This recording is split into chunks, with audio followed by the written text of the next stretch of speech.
What is the quote-unquote someone else?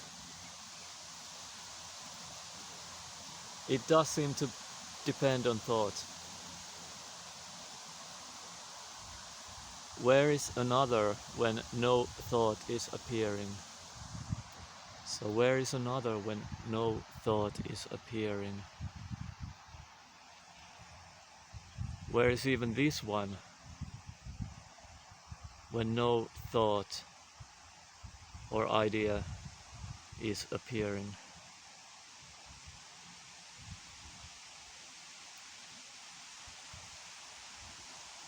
I apparently started, well, it appears that I started recording this, and of course there's no iRecorder, but again, in ordinary everyday language,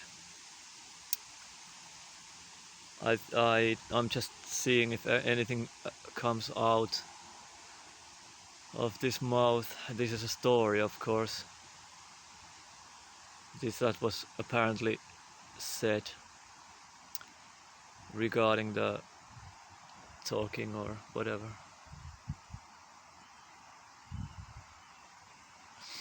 Where is a problem? There appear to be things that are done.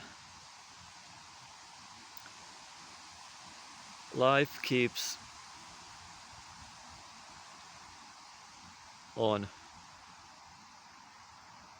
The apparent flow of life, apparent choices, emphasis on the word apparent. Apparent choices keep happening, or apparent actions keep happening. Body is taken care of, but who is the caretaker? And where is the caretaker?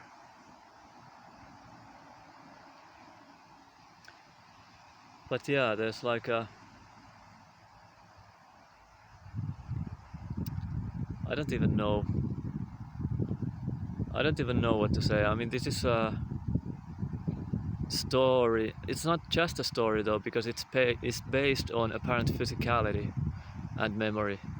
Memory relating to apparent physicality. It's not memory relating to some separate me, though. Maybe that's kind of the main thing here. Stories keep on, but they're based on physicality and apparent necessity of taking care of the body, for example, and maybe keeping comfortable enough in terms of the body. And there's nothing wrong with that, but when it's in terms of the mental self-image, that means that there's some kind of a blinding mechanism going on, and then all the confused activity that apparently creates disharmony and pain and suffering. And without that, there are apparent actions, but they're not creating so-called apparent disharmony and stuff. They're in line with nature, like how naturally life seems to flow.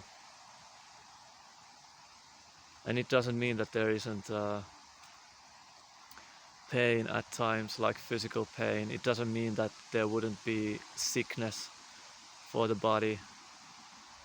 That can also appear. It doesn't mean that there wouldn't be death for the body. The apparent body will die. What doesn't die is the ever-changing.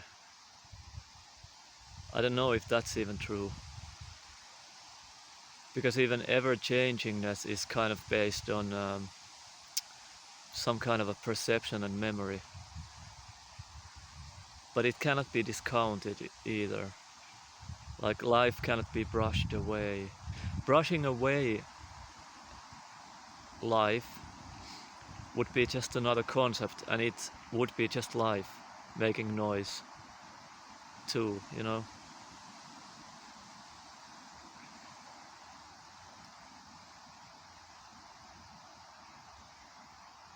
and who is making this video and for what reason. It's just well, cannot be said that anybody is or anyone is doing or making this video for anybody else, but it does seem like there's some kind of an urge coming out of a joy of sharing, maybe sharing clarity, maybe, if that's what's appearing to happen. Sharing clarity and right understanding in words, and words not necessarily coming from greed, anger and delusion, so-called greed or lust, anger or hatred and delusion. And those are called three poisons in Buddhism, for example. So if you listen to Buddhist texts and they mention three poisons, and if the text doesn't specify it any other way, they always mean this greed, hatred and delusion. And the greed, hatred and delusion is based always on also a view of or an illusion illusion of there being someone that is greedy or lustful, hateful and deluded. Like the lust is seemingly, or the greed is seemingly feeding that self-illusion, and the void, or like the bottomless hunger aspect. So the lust, for example, lust activities, they seem to fill or appease that bottomless hunger for some time, but the hunger always comes back, and it always seems to revolve around that self-illusion, illusion of the separate someone that is seemingly needing that activity in order to be at peace, always always for just a little while. It never works. Not saying that like there's anything wrong with human activities as such. It's just life. But when it's when there's delusion in the mix, the activity gets out of hand, so to speak, and it is seen to somehow soothe or appease a hunger that is totally unnecessary and creates actually chaos and havoc and suffering, and keeps up a cycle of dissatisfaction. With that comes also anxiety, recurring fear, aggressions, violence, unnecessary violence and all that kind of stuff. So greed, anger and delusion, or lust, hate, dread and delusion always seem to be linked to this separate self-illusion. And lately it seems that in ordinary language I've gravitated towards Zen more and more. Zen seems to be like the most direct thing there is, even more direct than Advaita Vedanta, for example, which is like super direct as well and uncompromising. But Zen seems to be like the absolute no bullshit, most direct reminder and pointer there is. Not that there is actually a separate something like Advaita Vedanta or separate Buddhism or separate Zen even, or Chan or Taoism or something. All these are conventions based on memory and certain kinds of conceptual frameworks and conceptual understanding based on memory as well.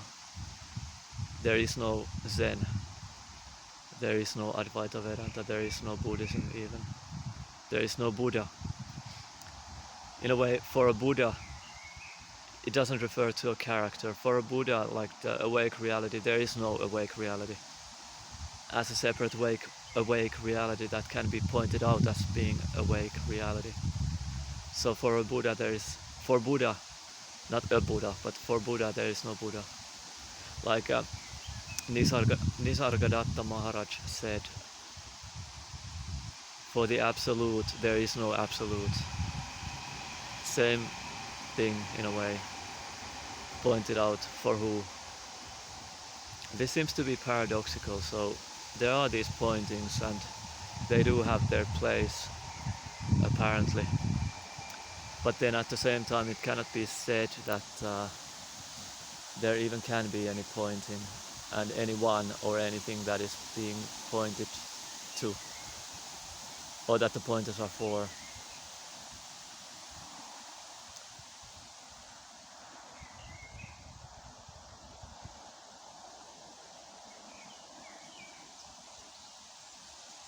So I don't know, will anything else come? Will anything else flow? I don't know. Is this talk anything different from the bird song, for example? Or that sound of the bicycle, making that like a grainy sound? Not really. But then again, yes. English language can confuse. Human language can confuse, apparently. But bird song or nature sounds don't tend to confuse because they don't contain the meaning that has been learned due to different factors. I mean, birdsong does contain meaning, but for a human usually it doesn't, because I have no idea what this bird is singing about or what this bird is saying. But when listening to English language or Finnish, there is understanding in the mix, which is based on meaning, which has been formed in there's memory in the play, like learning and stuff, and then imagination, and then the concoction of all that kind of can potentially create a blindness to those concepts, language concepts and mental images. The mental images have to do with language as well, by the way. It's kind of interchangeable kind of a thing.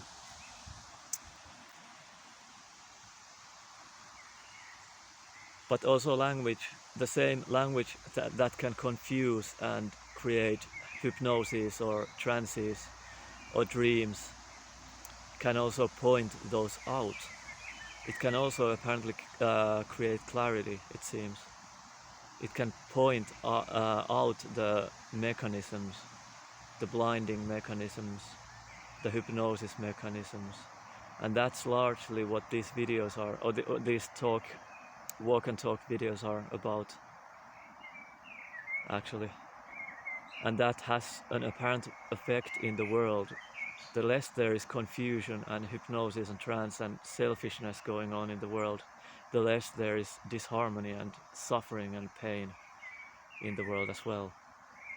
In this dream life, in this dream world, so-called world. So it's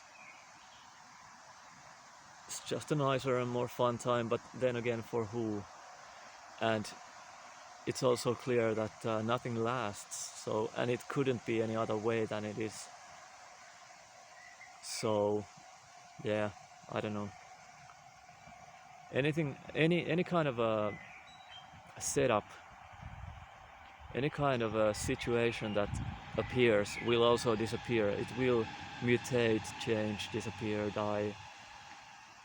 New apparent situations will get born, but even a situation is actually just a concept and a mental comprehension, mental picking out certain things and making them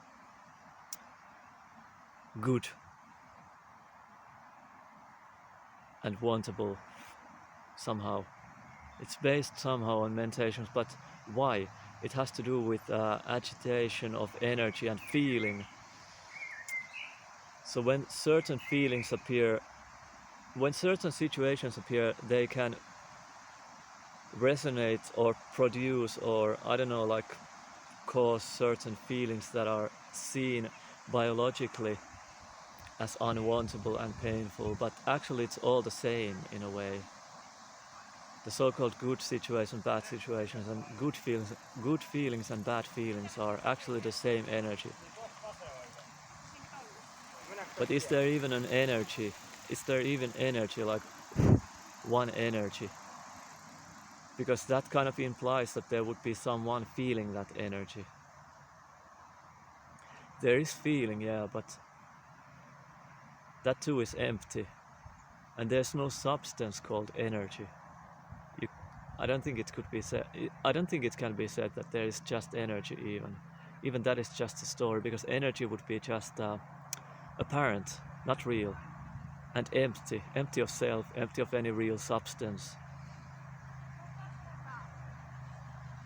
But I don't know if the thoughts can go here right now. It seems to take a little bit of effort to, apparent so-called effort, to get into the deepest layers, so to speak, or to the most uncompromising pointers. Like, I don't know. What do I know, and who is here that knows or doesn't know? Who and what is here that knows or doesn't know? And who cares ultimately? Like, who cares? Who cares?